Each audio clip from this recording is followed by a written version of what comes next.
The distress beacon pulsed through subspace like a dying heartbeat, its galactic standard code unmistakable. Help. Please. Anyone. The Valorian science vessel Luminous Dawn drifted dead in space, its crystalline hull fractured, life support failing. Inside, senior researcher Thexilor watched his crew's vitals dropping on the cracked display. Their pursuers, the savage Krell raiders, circled like predators waiting for the kill. 20 minutes of oxygen remaining. His assistant wheezed through her translator. The Krell will breach us long before the galactic fleet arrives. Thexilor's 4 eyes dimmed with acceptance. The nearest Federation outpost was 6 hours away. They had sent the beacon knowing it was futile. In the lawless void sector, no one came to help. Then the sensors screamed. Something had dropped out of faster-than-light travel. Not one ship, 2.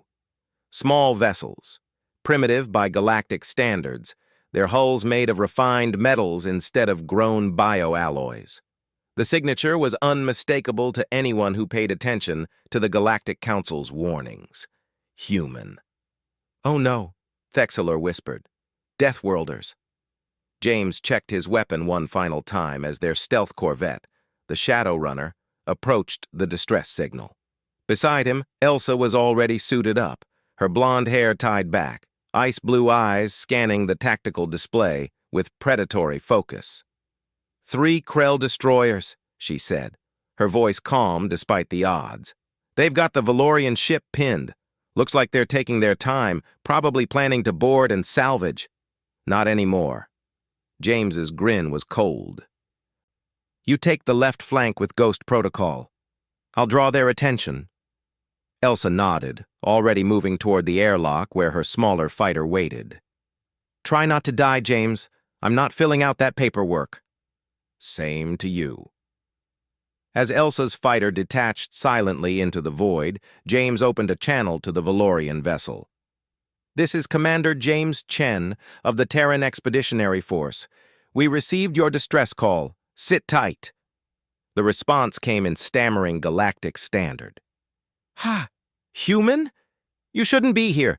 The Krell they're too dangerous. They have 3 capital ships." "I know." James could hear the fear in the alien's voice.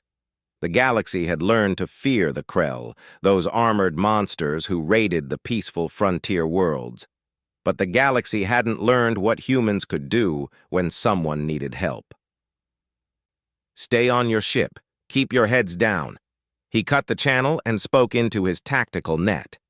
"Elsa, you ready?" "Born ready." Her voice crackled with anticipation. "Let's show these raiders why you don't hunt in human territory."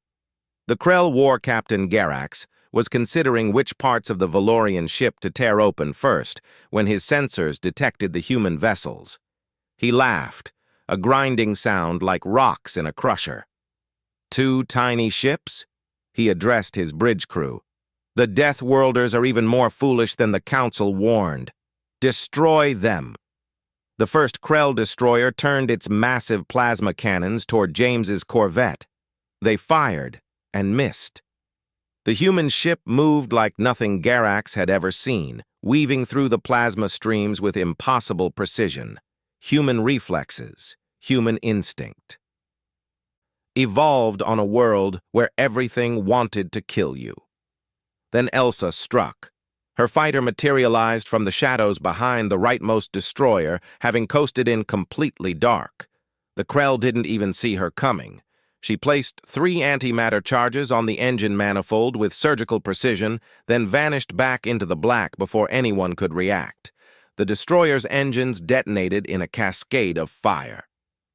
"What?" Garax roared, but James was already making his move. The Shadow Runner dove straight toward the war captain's flagship, missiles screaming from its launchers. Not aimed at the Krell ship, aimed at the debris field around them. The explosions created a cloud of shrapnel and superheated gas, and James flew directly into it. The Krell sensors couldn't track him, but James didn't need sensors. He had Mark I eyeballs and a lifetime of flying by instinct. He emerged from the cloud at point-blank range, and fired his main cannon directly into the flagship's bridge. The armor held, barely, but the impact sent the massive ship spinning. Elsa's voice came through, steady as ice. "Second destroyer is turning to target the Valorians. I'm on it." She flew her fighter in a pattern no sane pilot would attempt, drawing fire away from the helpless science vessel. The Krell weapons tracked her desperately, but she was too fast, too unpredictable. Each near miss was calculated. Each dodge was exactly as close as it needed to be. Meanwhile, James circled back and launched a spread of EMP torpedoes at the flagship. The Krell shields flickered and died. Their weapons went offline. "Now, Elsa!" She didn't need to be told twice. While the second destroyer was focused on her, James hit it from behind with everything he had. The combined assault broke through its armor, and the ship began venting atmosphere. The remaining Krell ship tried to run. James let it go. They had made their point. Thexilor watched in stunned silence as the two human ships regrouped near his vessel. They had defeated 3 Krell destroyers, ships that outmassed them 50-1, in less than 6 minutes. The human commander's voice returned. "Valorian vessel, this is Commander Chen. We're going to attach emergency life support pods to your hull. Medical teams are standing by if you need them." "Why?" Thexilor found himself asking. "Why did you come? You could have died." There was a pause.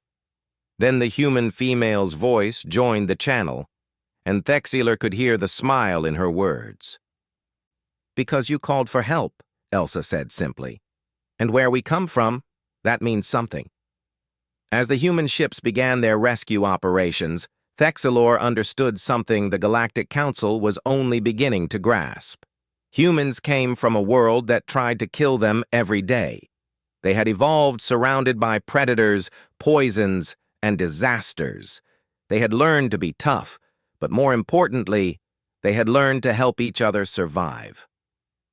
That's what made them truly dangerous. Not their reflexes or their technology or their willingness to fight. It was their refusal to leave anyone behind. The end.